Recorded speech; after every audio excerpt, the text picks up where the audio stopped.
São dois assuntos que eu gosto de ministrar muito. Um é sobre relacionamento com Deus e o segundo é sobre família.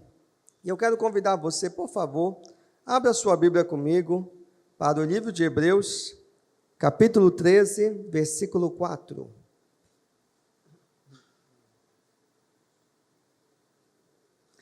Digno de honra entre todos seja o matrimônio. Outra versão fala casamento.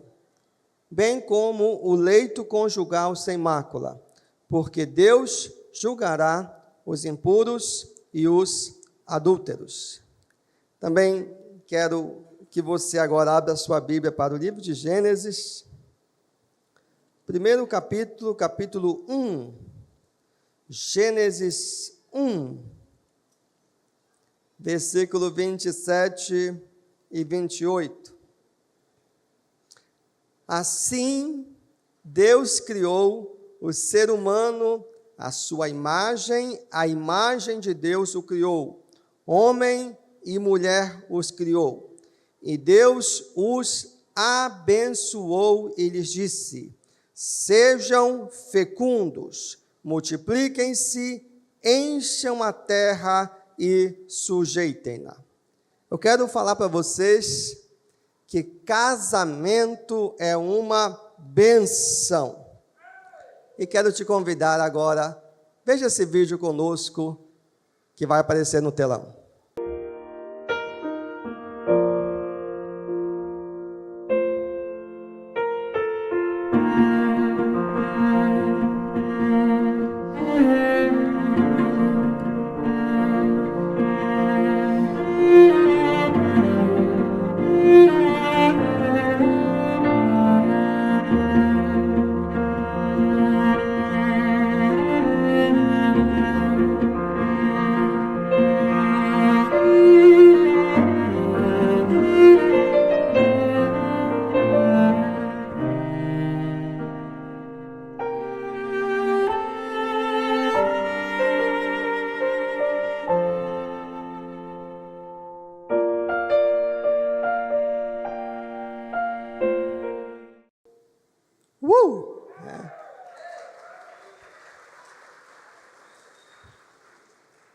Com certeza é muito emocionante mesmo. Eu, desde a primeira vez que vi esse vídeo, a lágrima veio aqui no cantinho do olho, né? Nós que já somos casados, a gente sempre lembra desse momento do nosso casamento. São boas memórias, muita alegria, muita paixão, muito desejo. Eita glória, né?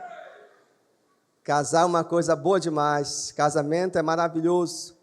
Eu sei que Satanás, através das redes sociais, através da mídia, tem atacado muito o casamento, tem romantizado o divórcio, tem banalizado a vida da família, mas nós podemos mudar essa história usando e praticando os princípios bíblicos. Na semana passada, nós tivemos um casamento aqui na Igreja Coletivo, lindíssimo. Muitas pessoas participaram e foi algo assim tremendo. E eu, queridos, de todo o coração acredito que casamento é uma bênção. O casamento civil é você se regularizar diante dos homens. É você ter a bênção da lei, é você ter a bênção da Constituição humana. E, de certa forma, quem casa no civil está demonstrando interesse em fazer o que é certo. Você que se casa no civil, é essa mensagem que você passa. Você demonstra um interesse de você corrigir aquilo que você fez e fazer o que é certo. Em casamento coletivo, nós tínhamos pessoas que já viviam juntos por muitos anos, mas regularizaram a sua situação e tiveram a bênção diante da lei, diante da justiça. Agora também tem o casamento religioso.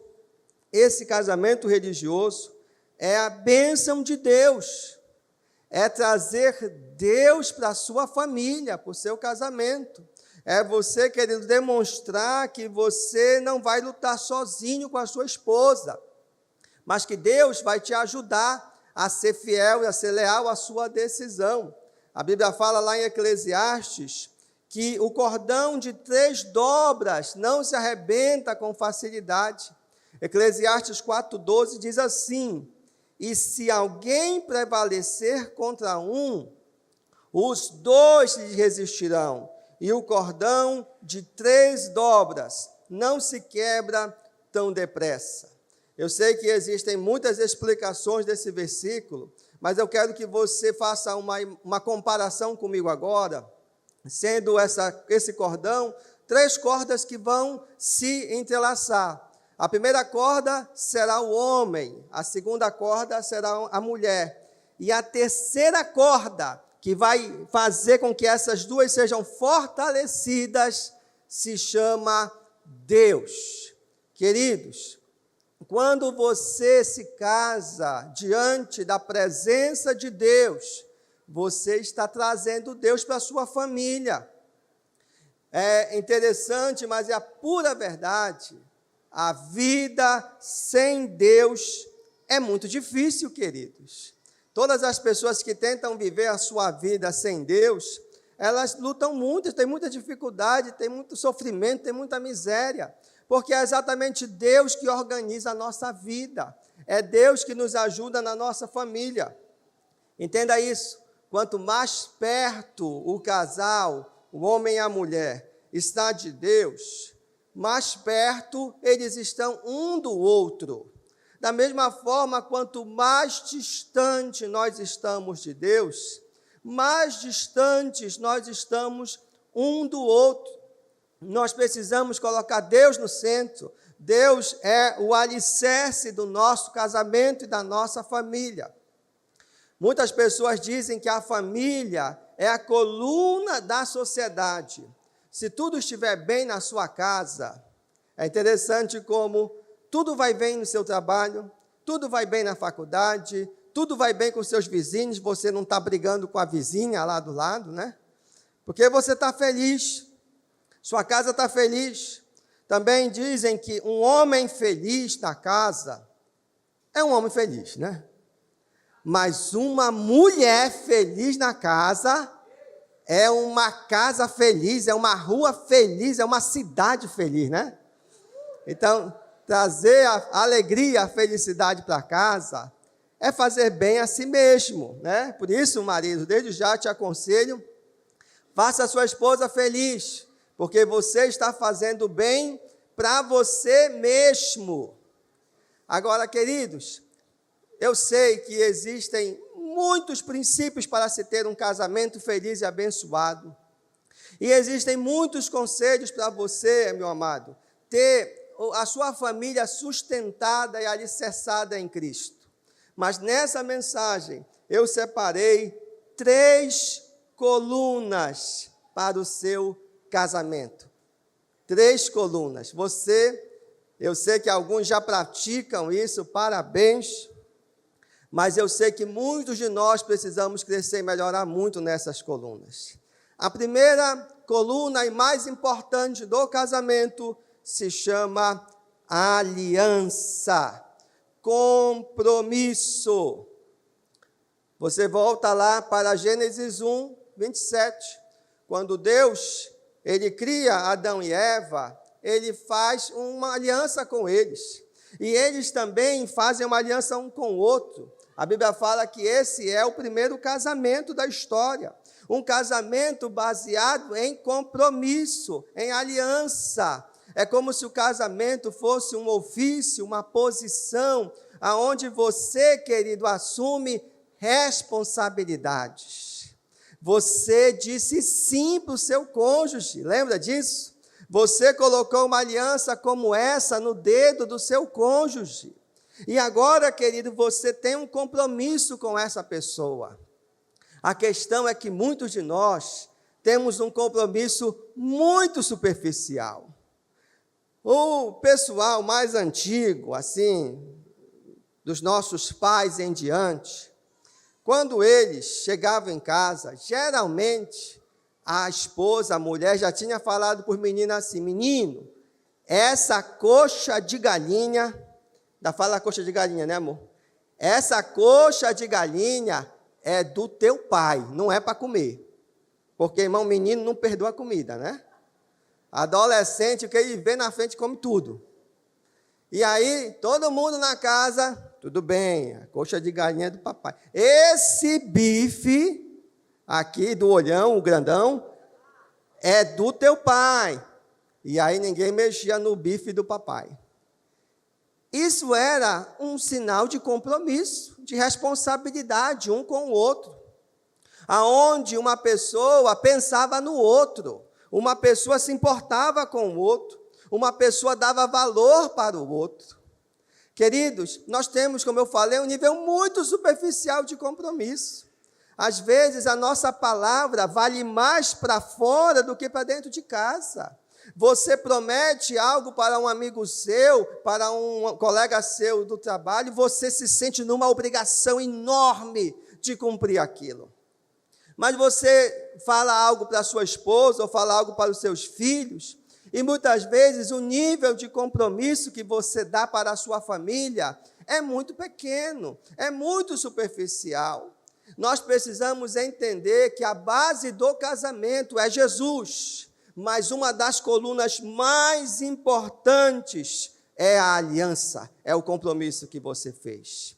Quando você valoriza o compromisso que você fez, e aparece a prostituta lá, te seduzindo, se insinuando para você, você lembra, eu tenho um compromisso, eu tenho uma aliança com a minha esposa.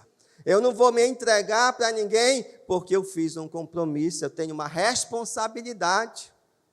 É interessante, amados, que isso parece ser uma coisa tão básica, porque é uma coluna, mas quantos de nós somos tão negligentes em responsabilidades com a nossa família?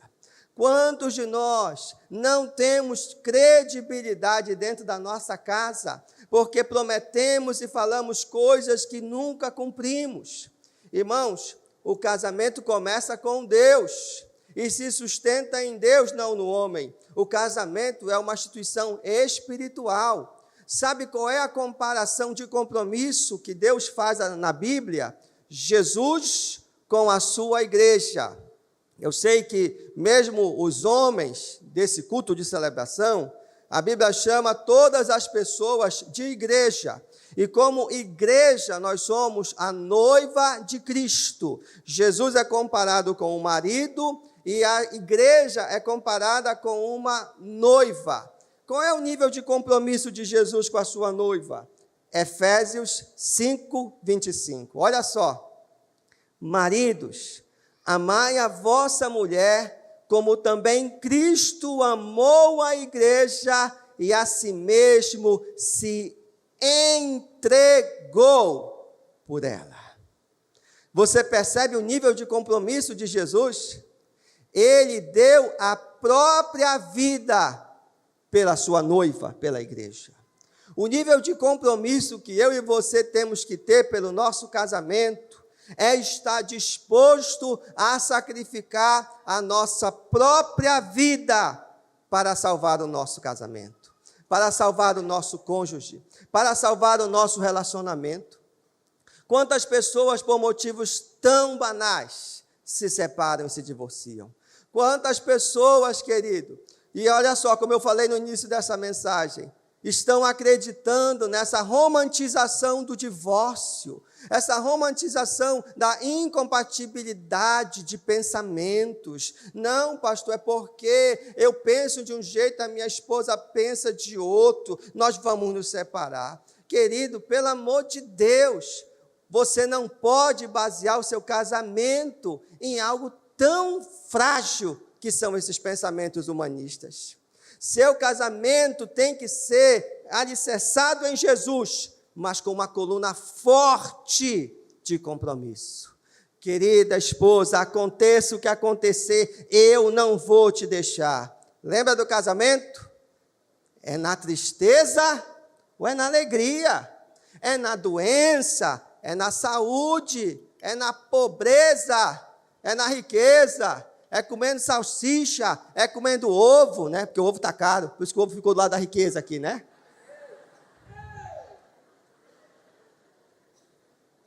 Irmão. Se é só ovo, nós vamos comer ovo. Nem sei se dá de falar mais essa frase hoje, né? Farinha com café também não dá para comer mais isso, né? Então, queridos, seja qual for a situação, você tem um compromisso.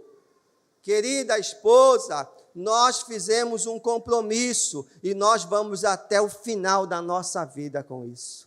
Eu estou disposto a fazer o que for preciso para o nosso casamento dar certo. Sabe por quê, irmãos? A gente sempre quer que o outro faça tudo e a gente não quer fazer nada. Mas a verdade é que eu tenho que começar a mudança, a transformação e o milagre na minha vida. Eu preciso estar disposto a fazer qualquer coisa para o nosso casamento dar certo. Se eu preciso chegar com uma liderança, abrir meu coração, se eu precisar de discipulado, se eu precisar de terapia, se eu precisar de alguma coisa, tenho que estar disposto a isso, a fazer dar certo. Mas não, a maioria apenas quebra a sua aliança e se separa. Nós não podemos ser mais assim, queridos. Nós precisamos ter decisões firmes, decisões fortes, que nem as nossas colunas da Catedral do Amor, que, amado, não vai rachar, não tem como rachar, só Jesus ali. Porque são decisões fortes e firmes, que não são abaladas. Eu digo novamente, é tão emocionante, é tão lindo a gente ver cenas de um casamento, ver cenas de uma pessoa colocando aliança no dedo do outro. Mas, irmãos, isso é mais do que uma cena, isso é um compromisso, isso é uma responsabilidade. Eu quero te encorajar a você rever o seu nível de compromisso, de responsabilidade que você tem com o seu cônjuge. Talvez você vai conseguir resolver muitos problemas apenas se comprometendo mais. Apenas você, querido, fazendo decisões mais fortes sobre o seu relacionamento conjugal. Segunda coluna, querido, se chama sexo. Aleluia! E eu quero dizer que sexo é bom. Aleluia! Glória a Deus pelos 3 irmãos aí que estão felizes, né? Irmãos, guarde isso. Gênesis 1, 27. Vamos ler a Bíblia de novo? Vamos para a Bíblia. Gênesis 1, 27. Assim Deus criou o ser humano à sua imagem, a imagem de Deus o criou, homem e mulher os criou, e Deus os abençoou. Olha só, foi uma bênção que Deus fez. E lhes disse: sejam fecundos, multipliquem-se. Irmãos, o sexo foi criado por Deus antes do pecado. Tem pessoas que dizem assim: não, pastor, mas é porque o sexo é a fruta proibida que Adão e Eva comeu. Você está completamente enganado, queridos. Não é a fruta proibida, não. Outras pessoas dizem assim: não, pastor, a fruta proibida foi a maçã. Eu acredito que a fruta proibida era um coco, queridos. Porque a Bíblia fala que ele comeu e tomou, né? Então, deveria ser um coco essa fruta proibida. Mas jamais será o sexo.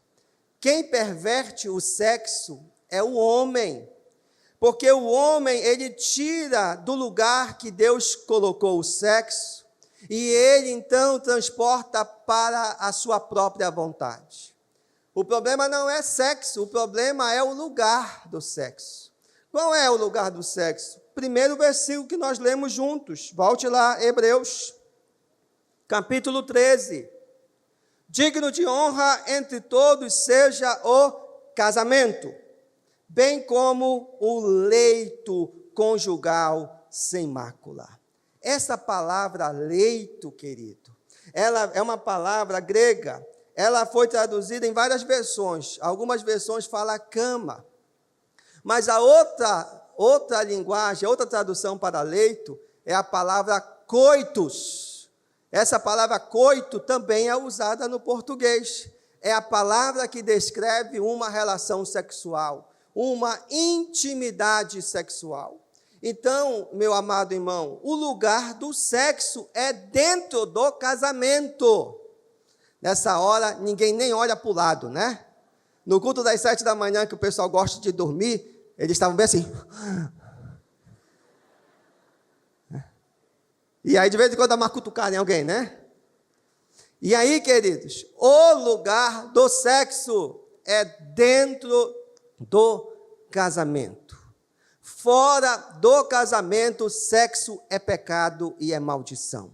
Seja entre solteiros ou seja entre casados com outras pessoas. Fora do casamento, sexo é maldição e é problema e é pecado. Dentro do casamento, sexo é bênção. Foi Deus quem criou o sexo. O sexo é para prazer, é para deleite. Meu amado irmão, não se engane com isso. Não seja enganado e começar a, depois de casar, querer ter santidade na sua casa. Não, não sei o quê. Aí passa 5 dias, 10 dias, 15 dias, 30 dias. Daqui a pouco estão dando já que nem 2 irmãos. Paz do Senhor, irmã. Aí ela, paz do Senhor, irmão. Maior santidade na casa, né? Não é bíblico isso. Vamos para a Bíblia? 1 Coríntios, capítulo 7, versículo 1 em diante. Quanto ao que me escrevestes, é bom que o homem não toque em mulher, mas por causa da impureza, cada um tenha a sua própria esposa. Olha só, eu gosto demais dessa versão. Cada um tenha a sua própria esposa, e cada uma o seu próprio marido. O marido conceda à esposa o que lhe é devido, e também, semelhantemente, a esposa ao seu marido. Eu sei, e é a prioridade dessa palavra, teologicamente, esse versículo está falando sobre sexo. Mas, querido, vamos ampliar a tradução? Maridos, conceda à sua esposa o que é devido. Presente, carinho, respeito, pix, né? Conceda para ela o que é devido dela, né? Roupa nova, joias, cabeleireiro, unha agora em gel, que é mais moderna, né? Conceda a ela o que é devido, querido. Para de dar o celular velho para ela, compre o celular novo para ela também, né?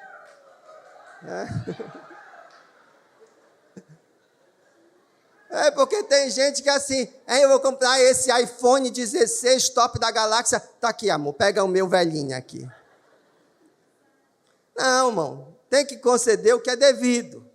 A mesma coisa a esposa, concede o que é devido. Estou ampliando o sentido do versículo. Respeito, carinho e etc e tal. Porque a maioria dos casais, ele quer isolar o sexo da vida diária do casal. Não pode isolar, é uma constância, é uma preparação, é uma coluna fenomenal e fundamental para o casamento. Mas você, querido, não pode isolar o sexo da sua vida a 2. Olha, é tão interessante quando eu estou me pregando aqui e tenho uma esposa encostando o ombro assim, a cabeça no ombro do marido. Aí está falando alguma coisinha lá no ouvido dele. Aí quando ele ri, eu penso até que é assim, olha, hoje à tarde tem, né? Se ele não ri nada, eu já penso que, vixe, ralhou o menino aí, ó. Mas é tão legal, irmão, o casamento. Ah, pastor, essa palavra sexo é muito forte. Vamos trocar sexo, então, por intimidade? Só porque alguns irmãos podem achar que é muito forte a palavra para ser falada no altar, que é santo de Deus. Então, eu vou trocar sexo, eu vou falar intimidade. Irmãos, tem casal que não tem intimidade. Tem casal que não conversa, que não tem relacionamento, que não tem aquele cochichinho no ouvido, que não tem sorrisinho, que não anda de mão dada. Irmãos, a maioria dos homens são cavalo. Eu, de vez em quando, eu também estou lá. Aí a minha esposa tem que dizer, eia, calma, menina, eia, boa, que... Mas a maioria de nós somos cavalo, a maioria de nós, irmãos, são grossos, a maioria de nós. Então, mas as mulheres, elas precisam disso. Você tem que conceder o carinho a ela, você tem que conceder o seu tempo de qualidade para ouvir, para deixar ela desabafar com você, para deixar ela conversar e falar tudo o que ela quer. É preciso, irmãos, isso.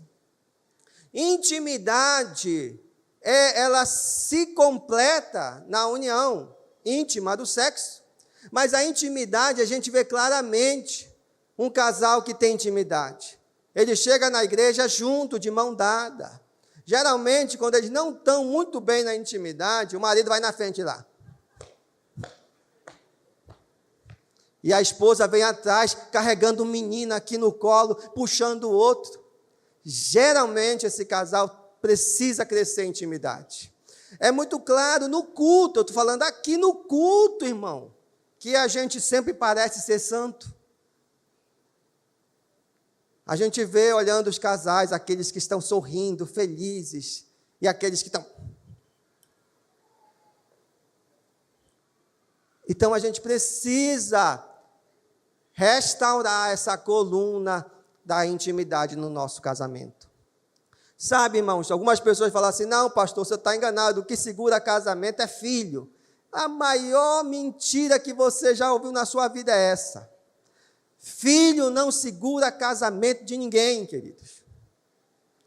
O que vai segurar você no seu casamento são esses princípios que você está ouvindo da palavra de Deus. É isso que vai fazer você, meu amado, sustentar a sua palavra de homem e a sua palavra de mulher. Agora, nós precisamos entender que sem intimidade não tem casamento. Eu sou advogado também, irmãos. Eu não exerço mais a minha atividade desde quando eu me tornei pastor. Mas sabe, um casal que não tem intimidade sexual, nós chamamos isso no direito de separação de corpos. Eles já começaram a se separar. Não, pastor, a gente mora junto, mas o fulano mora no quarto, eu moro no outro. Você já está em processo de separação, querido. Com o tempo, a lei autoriza você se separar. Então, você não pode separar corpos, entendeu? O corpos é seus corpos mesmo. Você não pode. A Bíblia diz que não pode demorar. Vamos para a Bíblia, eu acho que eu já até li esse versículo, porque eu gosto tanto dele. Versículo 4. A mulher não tem poder sobre o seu próprio corpo, e sim o marido. E também, semelhantemente, o marido não tem poder sobre o seu próprio corpo, e sim a mulher. Não vos priveis um ao outro, salvo talvez por mútuo consentimento, por algum tempo. Outra versão fala por pouco tempo, para vos dedicardes à oração e novamente vos ajuntardes. Olha só como essa Bíblia é top, né? Para que Satanás não vos tente por causa da incontinência. Irmãos, um casamento que não tem intimidade é um casamento com um problema grave na coluna. Precisa restaurar a intimidade. Precisa restaurar o contato físico e sexual. Precisa restaurar. Você não pode viver casado sem contato sexual, queridos. E a terceira coluna se chama o amor. Como o pastor Ricardo Rego diz, o amor está no ar, né? Em primeiro lugar, um amor romântico. Irmãos, claro, o amor não é o principal motivo de divórcio. Tem um motivo que, se faltar, separa mais que o amor. É isso aqui. Não é dorama não, querido. Aqui, ó. né? Falta de dinheiro é um dos principais, está no topo dos casos de separação. Mas o segundo motivo é o amor, queridos.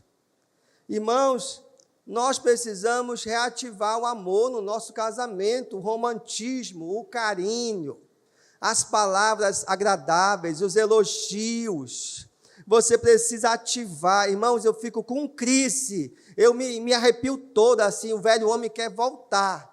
Quando eu sei de um casal que o homem, quando chega lá no trabalho dele, olha lá para a sirigaita, oi, princesa. Queima. Oi, lindinha. Rapaz, me dá uma crise, irmão. Olha, falar assim, por favor, não faça isso na minha frente, que o velho homem pode voltar. E aí, quando ele chega na casa dele, para tratar a mulher dele, o cavalo volta de novo, né? Não pode, irmão. Tem que restaurar a coluna do amor. Irmãos, a sua mulher pode ser a mais valente, a mais corajosa, a mais selvagem que tem. Mas ela quer se sentir amada, quer se sentir protegida, ela quer se sentir cuidada, ela quer que você seja o homem da casa, que você seja o protetor. Não, pastor, mas o senhor não entende, a minha mulher luta jiu-jitsu. Mas na hora que o outro homem se aproxima, ela quer que você vá na frente, eu te protejo, eu te defendo, né? Mesmo que ela não precise disso, mas ela quer que você faça isso. A Bíblia fala que a necessidade da mulher é o amor.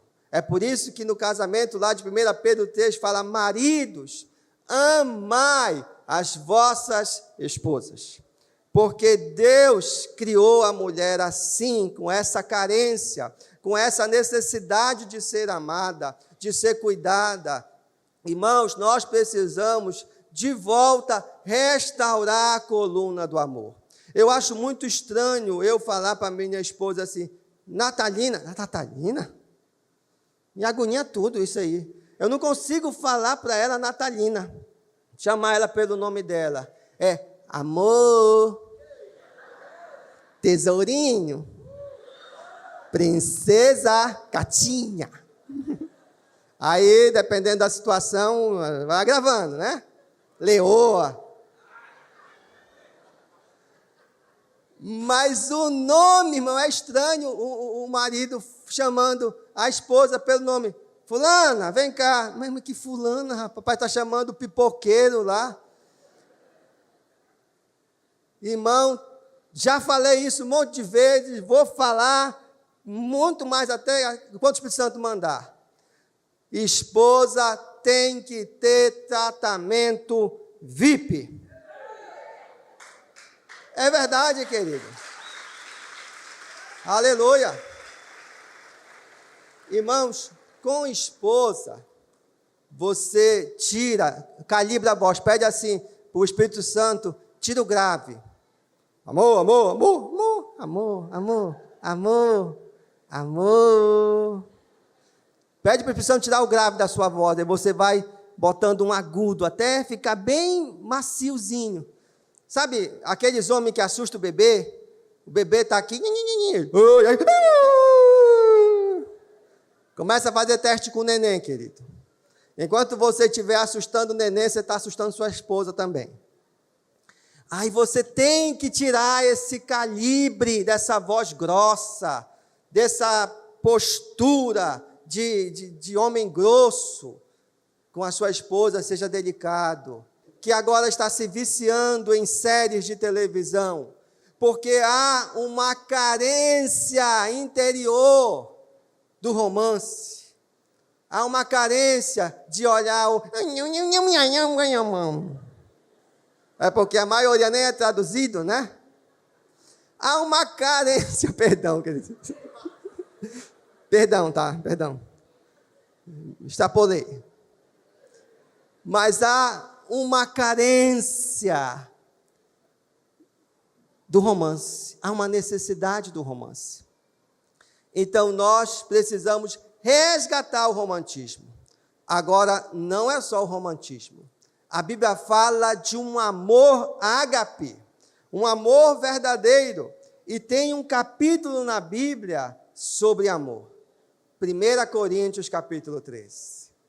Por favor, abra a sua Bíblia comigo aí. O amor, versículo 4, é paciente. O amor é benigno. O amor não arde em ciúmes, não se ufana, não se ensoberbece, não se conduz inconvenientemente. Olha que coisa forte. O marido não envergonha a esposa quando ela fala uma palavra errada. Ah, não é cérebro, é cérebro. Aí ele fala errado de novo, né? Então, o amor não age assim. Vamos continuar lendo. Não procura os seus próprios interesses. Não se exaspera, não se ressente do mal, não se alegra com a injustiça, mas regozija-se com a verdade. Tudo sofre, tudo crê, tudo espera, tudo suporta. E esse versículo 8 é fenomenal. O amor jamais acaba. Está falando de um amor ágape, um amor verdadeiro. Um amor que é maior do que um sentimento ou uma paixão, mas é, querido, dar de si mesmo 100%. Marido dá 100%, esposa dá 100%. É mais do que apenas um sentimento. É você estimar o outro. É você preferir o outro. É você dar valor, considerar o outro, querido. Você casou com alguém que você ama.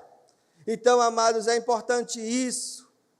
É importante nós valorizarmos o nosso cônjuge. Por isso, resgate o romantismo de volta para o seu casamento. Traga a gentileza, traga o carinho de volta.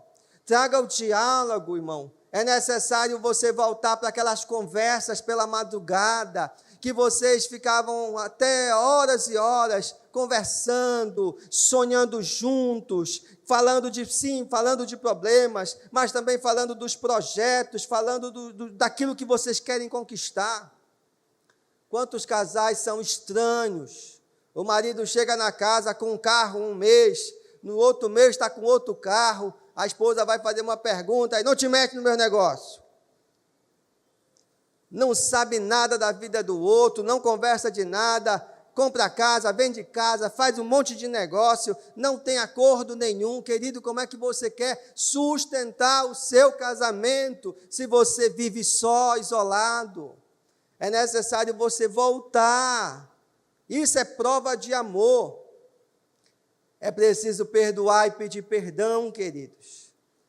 Quando você perdoa e pede perdão, você demonstra que você está disposto a lutar pelo seu casamento. É necessário ter perseverança. Não desista com pequenos problemas. Não desista porque você praticou uma semana e não deu certo. Continue tentando, continue lutando, continue orando. Irmão, quantos casamentos estão passando por tanta dificuldade? Quantos casamentos estão desmoronando? Porque, às vezes, são coisas básicas que nós não estamos levando em consideração. São coisas básicas que nós precisamos restaurar. Você ouviu aí 3 colunas tão básicas, irmão, que vão sustentar o seu casamento. Eu sei que o nosso Deus é um Deus, querido, misericordioso, que nos perdoa, que nos dá uma segunda chance, que restaura as nossas vidas. E eu quero dizer para você também que Ele quer fazer isso no seu casamento. Eu sei, queridos, que cada um de vocês tem uma história, cada um de vocês tem uma vida diferente.